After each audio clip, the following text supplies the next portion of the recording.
We have breaking news at 6 tonight. Explosions and gunfire heard at a train station in Brussels. Plus, on 5. The words of a killer, the 15-year-old video just released of the man known as Bob Evans. Plus, the search for the man who threw a woman to the ground and punched her repeatedly while she left the gym. In weather, plenty of sunshine, also a couple of shower chances through the end of this week. A weather timeline as summer begins. No one covers New Hampshire like we do. Now, WMUR News 9 at 6. And we are following several breaking stories tonight. First from Belgium, a suspect has been shot after an explosion at one of the busiest train stations in Brussels. Good evening, I'm Tom Griffith. And I'm Shelley Walcott. Investigators say the suspect was wearing a backpack and an explosive belt. A military service member shot that suspect. It's not clear if anyone else was hurt. Last year, bombers targeted a different subway station and an airport in Brussels, killing 32 people. And also breaking developments in the Somersworth deadly hit and run. Police have now found the vehicle involved in the crash that killed Gail Berwin Saturday night. It is a white 2003 Hyundai Elantra. And now officers want to speak with 31-year-old Lisa Pearl DeVore of Somersworth in connection to that crash. And investigators in New Hampshire have just identified the 4 Massachusetts state troopers involved in the shooting death of 40-year-old Michael Brown. It happened in Newton last week. Tonight, troopers Michael Karfangova, Robert Holland, George Katsarakis, and Daniel Pertel are all on paid leave. Brown was shot and killed after a chase that started in the Bay State. For the first time tonight, we are hearing and seeing an alleged serial killer linked to at least 4 murders in New Hampshire. That video shows Bob Evans in an interview with police in California 15 years ago. Investigators believe he is responsible for 4 bodies found in barrels in Allenstown. WMUR's Amy Covino is live now with why this video is being released right now.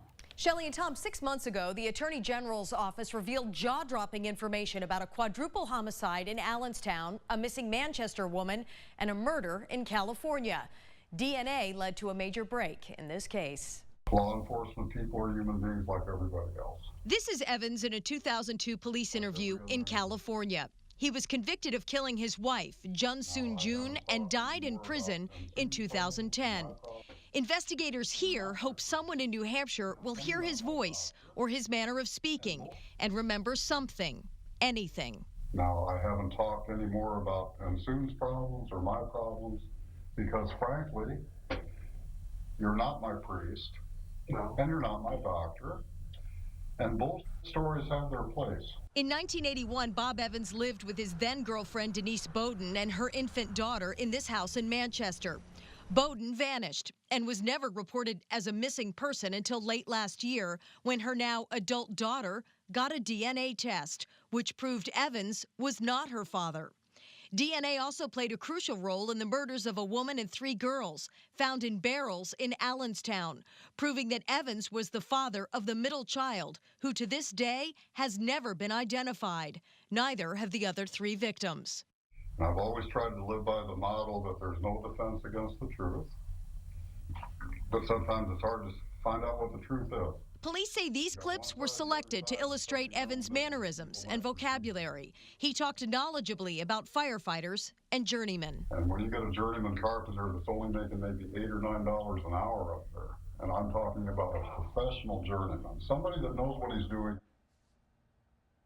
Evans had several aliases, which he denied in that police interview. In 1977, he worked at Wambach Mills as head electrician. Anyone with information is urged to contact New Hampshire State Police. Live in the studio this evening, Amy Covino, WMUR News 9. And Amy, as you know, on WMUR.com, we have a full timeline of the case since it began, along with more details and photos of the man known as Bob Evans. New tonight, Rochester police hope this just released surveillance video leads to an arrest. A man hit and kicked a woman 39 times as she walked to her car after she left the gym. WMUR Siobhan Lopez just spoke to that woman. Let's go live to Rochester now for more. Siobhan? Yeah, Tom, we just spoke to that 18-year-old victim who tells us she is relieved that this video is finally being released to the public more than a week after the attack. Erin McCarthy was walking out of the Planet Fitness where she works around 10 at night last Monday. A man had gotten out of his car and walked around behind her, punching her in the back of the head. Now, police cut off the video after the first hit, but McCarthy says the man ripped her bag off her shoulder and threw her to the ground, punching and kicking her dozens of times. He finally stopped and drove off without stealing or saying anything. McCarthy says she has no idea who this person is or why she was targeted. I thought that I hit him. But it was just my hand hitting the ground. Like, no idea. Until I watched the video, I had no idea. I didn't even know it hit me 39 times. 39. Like, why? Just why? Now, McCarthy says another camera angle shows that the suspect was in that parking lot during her entire 8-hour shift. Police believe the suspect's vehicle is a newer model Ford Fusion.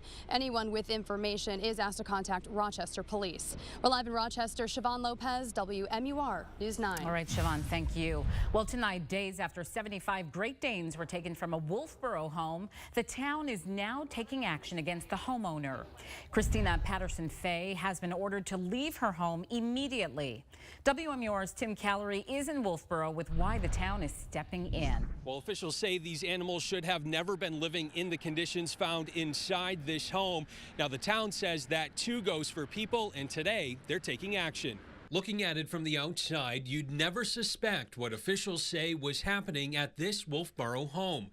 Video taken by the Humane Society of the United States shows 75 Great Danes living in horrifying conditions. In my experience, this is the worst property conditions I've seen on the inside of a building. Wolfboro's Director of Planning and Development, Matt Sullivan, was there. A lot of dog feces, urine, other waste materials that you would typically see in a trash can in a residence were just sort of littering the ground. The floors so coated in feces, the dogs and rescuers had a difficult time walking through the home. Officials say the property's owner, 60-year-old Christina Patterson-Fay, and 2 other adults live there. Fay is accused of running an illegal puppy mill. Really difficult to imagine that anyone would be able to live in that space, obviously. The $1.5 million estate deemed unsafe both for animals and humans. And now town officials are stepping in. It's a notice to the property owner to vacate the property. This is really the first critical action, I think, to ensuring that there are no other dangers really to public health, safety, and welfare. The order is effective immediately. There was no answer at Fay's home. She faces 2 misdemeanor charges of animal neglect. As for what comes next for the home, we are exploring the town's legal options through our legal counsel, and there may be other measures that the town pursues. And Fay is due back in court on August 2nd. In Wolfboro, I'm Tim Callery, WMUR News 9. Well, a new sentence tonight for the man previously convicted for taking hostages at Hillary Clinton's campaign office 10 years ago. Leland Eisenberg is now serving a 5-year sentence for robbing a Citizens Bank in Manchester. The judge recommended he also participate in drug and mental health treatment programs. Well, tonight, people in several towns are cleaning up the damage left behind by Monday's strong storms. No one was hurt, but some say they were surprised by what they heard and saw. WMUR's Andy Hirschberger visited 2 areas hit. He joins us live. Well, Shelley, high winds knocked down tree branches in Loudon, and officials say a lightning strike knocked out computer and other electrical systems at the town offices in Boscawen. On Youngs Hill Road in Loudon, limbs crushed the side of this pool, and a trampoline was knocked upside down and blown about 100 yards. There were no injuries, but one woman said that her kids ran inside just moments before the limbs started crashing down. In Boscawen, a lightning bolt fried 3 computer switches at the town offices and police department. Town Hall was closed for the day while repairs were made. Joshua LaPlante said it felt like an earthquake. It was a quick flash, and it was just a loud bang. It wasn't even a second after the flash, and it shook the house. We could feel it. I had 2 little kids getting off the bus, and if the bus had left a couple seconds sooner, I think that they would have, that big front branch would have fell right on the bus. No doubt about it in my mind. The equipment damaged in Boscawen should be fixed by tomorrow. Cleanup in Loudon is expected to take longer. Reporting live, I'm Andy Hirschberger, WMUR News 9. And new at 6, 2 New Hampshire hospitals are announcing plans to work together, which they say will mean better care for patients. Elliott Health System and Southern New Hampshire Health System will form a new nonprofit. WMUR's Mike Cronin joins us live to explain. More than 500,000 people look to these two hospitals for care. The goal of this partnership, to strengthen the hospitals so they can better serve the communities. Elliott Health System and Southern New Hampshire Health will remain separately licensed and operate independently, but by joining forces, they will share resources like information technology and specialty services. Physicians in Manchester and Nashua will work together to tackle some of New Hampshire's healthcare challenges. Hospital leaders also hope to meet an increasing demand as the baby boomer demographic ages. This is about better serving our communities, improving access to care, improving quality of care. We're very excited for our employees, for our medical staffs, and for the state of New Hampshire that the two of us have chosen one another. Both hospital CEOs have signed a letter of intent, but the partnership likely won't be finalized until sometime next year. Live in the studio, Mike Cronin, WMUR News 9. Well, I don't like this. The experts say you need to get ready for an itchy summer. Next at 6, why you can expect to see a lot more mosquitoes in the coming months and what you can do to stop them. And was it a microburst? What exactly caused this damage in one New Hampshire town? A nice start to the new season of summer tomorrow with some sun and a pop-up shower. What changes follow by week's end?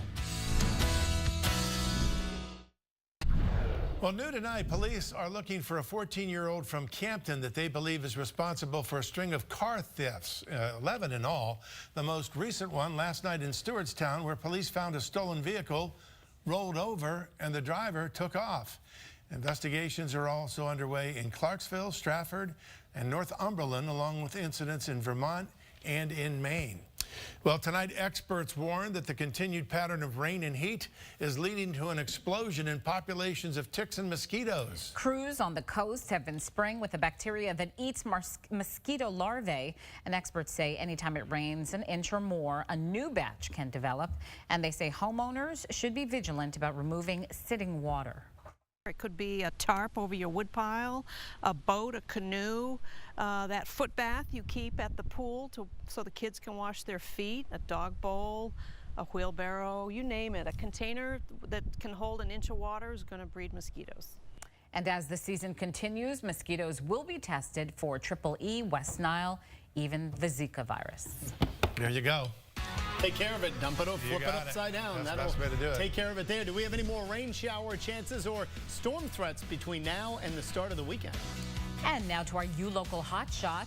These beautiful colors emerged just minutes after storms rolled through last night. What a gorgeous sky. Of course, you can always submit your pictures and video and join the thousands of U-Local members by logging on to ulocal.wmur.com. Well, people in one loud neighborhood say the wind during last night's storm sounded like a train. The damage so extensive, some are wondering if it was a microburst. Meteorologist Josh Judge has the answer. That's right. It was a interesting day yesterday. The two big threats, of course, were the heavy, copious amounts of rainfall and the wind. Here's a closer look at that storm right at the moment yesterday afternoon around 4 o'clock when it moved through the Loudon area. You can see it certainly had some heavy rainfall, but also a lot of wind. But was it a microburst? Well, a microburst is very concentrated, small area. A downburst, sometimes also known as a macroburst, is larger than 2.5 miles. That can affect many towns, but not quite as strong. Take a look at some of the video footage that we have from all the damage here in Loudon. Trees down, trees snapped, roots coming up out of the ground all over the place in these parts of town. As you can see, that was strong winds up to 60 or more miles per hour, but that was certainly not a microburst. We think that was a downdraft. The meteorologists here at the Weather Center, as well as the National Weather Service, have made that determination. What about the next couple of days? Is there anything like that in our future? Let's hope not, Mike. Yeah, Josh, very active, as you mentioned yesterday. Right now, a little bit active in a couple of spots, but as you can clearly see by our webcam network in Portsmouth, it is high and dry. It is beautiful out there. If you're going to be out and about, there is just a slight chance of a quick-hitting shower. And notice across the Conway and North Conway area, we have crystal clear skies, but over the presidential range, the clouds are bubbling up. and a quick shower or two cannot be ruled out over the next few hours. Not much happening on Doppler radar, certainly much quieter than it was at this hour last evening. Again, having said that, notice eastern New York, western parts of Vermont, all the way through northern New Hampshire, a couple of showers here or there. I'll give it about a 20% shot in any one given community of a quick hitting shower, maybe even a downpour, as a couple of these have to rotate through between now and the middle part of the evening. Not much across the Great North Woods now, but again, there are a couple more showers and downpours back to the west. Even an isolated rumble of thunder cannot be ruled out, and then it will quiet down completely overnight tonight. Temperatures nice and warm anywhere from the Lakes region south and east, lower, even a couple of mid-80s. Then you're back into the 70s, nice and mild elsewhere. Those dew points, a reflection of how moist the air is, much, much lower than the 60s and 70s of yesterday. We're back to around 50 in a few spots, and that means overnight tonight with fair skies developing and light winds, we bottom out in the 50s to around 60 degrees. Now, for the first day of summer tomorrow, officially arrives at 12:24 later on tonight. We'll have that sun-cloud combo, and a couple more showers cannot be ruled out, even an isolated rumble in the mountains. But